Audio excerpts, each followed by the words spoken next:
ನಮಸ್ಕಾರ ವೀಕ್ಷಕರೇ, ಈ ಒಂದು ವಿಡಿಯೋದಲ್ಲಿ ಪ್ರಥಮ್ ಅವರ ಕರಿಯರ್, ಫ್ಯಾಮಿಲಿ ಹಾಗೂ ಪರ್ಸನಲ್ ಡೀಟೇಲ್ಸ್ಗಳ ಬಗ್ಗೆ ಮಾಹಿತಿಯನ್ನು ತಿಳಿದುಕೊಳ್ಳೋಣ. ಪ್ರಥಮ್ ಒಬ್ಬ ಭಾರತೀಯ ಚಲನಚಿತ್ರ ನಟ. ಅವರು ಹೆಚ್ಚಾಗಿ ಕನ್ನಡ ಮನರಂಜನಾ ಉದ್ಯಮದಲ್ಲಿ ಕೆಲಸ ಮಾಡಿದ್ದರು. ಅವರು ಭಾರತದ ಕರ್ನಾಟಕ ರಾಜ್ಯದ ಕೊಳ್ಳೇಗಾಲ ತಾಲೂಕಿನ ಪುನೀತ್ ಹಲಗಾಪುರದಲ್ಲಿ ಜನಿಸಿದರು. ಪ್ರಥಮ್ ಒಬ್ಬ ಭಾರತೀಯ ಮತ್ತು ಅವನು ಒಬ್ಬ ನಟ. ಒಳ್ಳೆ ಹುಡುಗ ಪ್ರಥಮ್ ಅಂತಲೂ ಜನ ಅವರನ್ನು ಕರೆಯುತ್ತಾರೆ.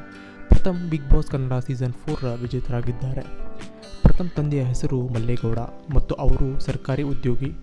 ಅವರ ತಾಯಿಯ ಹೆಸರು ಲಕ್ಷ್ಮಿ, ಆಕೆ ಪ್ರೌಢಶಾಲಾ ಶಿಕ್ಷಕಿ. ಅವರು ಭಾರತದ ಕರ್ನಾಟಕ ಕೊಳ್ಳೇಗಾಲ ತಾಲೂಕಿನ ಹಲಗಾಪುರದಲ್ಲಿ ಕೆಲಸ ಮಾಡುತ್ತಾರೆ. ಪ್ರಥಮ್ ಟಿ ನರಸೀಪುರ ಮತ್ತು ಮೈಸೂರಿನಲ್ಲಿ ವ್ಯಾಸಂಗ ಮುಗಿಸಿದ್ದಾರೆ. ಪ್ರಥಮ್ ತನ್ನ ತಾಯಿಯ ಅಜ್ಜಿಯರೊಂದಿಗೆ ಬೆಳೆದರು.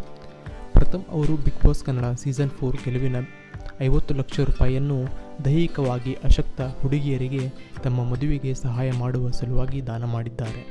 ಪ್ರಥಮ್ ಒಳ್ಳೆಯ ಹೃದಯದ ಮನುಷ್ಯ. ಪ್ರಥಮ್ ಅವರು 2020ರಲ್ಲಿ ನಟ ಭಯಂಕರ, 2018ರಲ್ಲಿ MLA, 2018ರಲ್ಲಿ ದೇವರಂಥ ಮನುಷ್ಯ ಮತ್ತು ರಾಜು ಕನ್ನಡ ಮೀಡಿಯಂನಲ್ಲಿ ಕಾಣಿಸಿಕೊಂಡರು. ರಾಜು ಕನ್ನಡ ಮೀಡಿಯಂ ಚಿತ್ರದಲ್ಲಿ ಪ್ರಥಮ್ ಅತಿಥಿಯಾಗಿ ಪಾತ್ರದಲ್ಲಿ ಕಾಣಿಸಿಕೊಂಡರು. ಪ್ರಥಮ್ ಇಂಜಿನಿಯರಿಂಗ್ ಪದವಿಯನ್ನು ಪೂರ್ಣಗೊಳಿಸಿದ್ದಾರೆ ಮತ್ತು ಅವರು ಹಿಂದಿ, ಕನ್ನಡ ಮತ್ತು ಇಂಗ್ಲಿಷ್ನಂತಹ ವಿವಿಧ ಭಾಷೆಗಳನ್ನು ತಿಳಿದಿದ್ದಾರೆ. ಇವರ ಮಾತೃಭಾಷೆ ಕನ್ನಡ. ಪ್ರಥಮ್ ಅನೇಕ ದೂರದರ್ಶನ ಧಾರಾವಾಹಿಗಳಲ್ಲಿಯೂ ಕೆಲಸ ಮಾಡಿದ್ದಾರೆ. ಅವರು ಆ ದೂರದರ್ಶನ ಧಾರಾವಾಹಿಗಳಲ್ಲಿ ಸಹಾಯಕ ನಿರ್ದೇಶಕರಾಗಿ ಕೆಲಸ ಮಾಡಿದರು. ತಮ್ಮ ವೃತ್ತಿ ಜೀವನದ ಆರಂಭದಲ್ಲಿ ಪ್ರಥಮ್ ಹಾಡುಗಳು ಮತ್ತು ಕವನಗಳನ್ನು ಬರೆಯುತ್ತಿದ್ದರು. 2014ರಲ್ಲಿ ಬಿಡುಗಡೆಯಾದ ದೇವರವನೇ ಬಿಡುಗರು, ಚಿಂತಿಸಬೇಡಿ, ದೇವರಿದ್ದಾನೆ ಎಂಬ ಹೆಸರಿನ ನಿರ್ದೇಶನದೊಂದಿಗೆ ಪ್ರಥಮ್ ತಮ್ಮ ಕೆಲಸವನ್ನು ಪ್ರಾರಂಭಿಸಿದರು. ಪ್ರಥಮ್ ಮೊನ್ನೆಯಷ್ಟೇ ತಮ್ಮ ವಿವಾಹಿಕ ಜೀವನದಲ್ಲಿ ಕಾಲಿಟ್ಟಿದ್ದಾರೆ.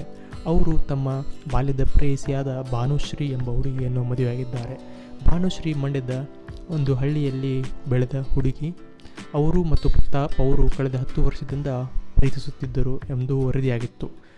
ಅವರ ಪ್ರೀತಿಯ ಸಲುವಾಗಿ ಪ್ರತಾಪ್ ಮತ್ತು ಭಾನುಶ್ರೀ ಅವರು ಅವರ ಇಚ್ಛೆಯಂತೆ ಅವರ ಮನೆಯವರನ್ನು ಓಲೈಸಿ ಮೊನ್ನೆಯಷ್ಟೇ ತಮ್ಮ ವೈವಾಹಿಕ ಜೀವನಕ್ಕೆ ಕಾಲಿಟ್ಟಿದ್ದಾರೆ. ಅವರ ಬಗ್ಗೆ ಮತ್ತೆ ಏನಾದರೂ ಮಾಹಿತಿಯು ನಿಮಗೆ ಲಭ್ಯವಿದ್ದರೆ ಕಮೆಂಟ್ ಸೆಕ್ಷನ್ ಮೂಲಕ ಜನರಿಗೆ ತಿಳಿಸಬಹುದು.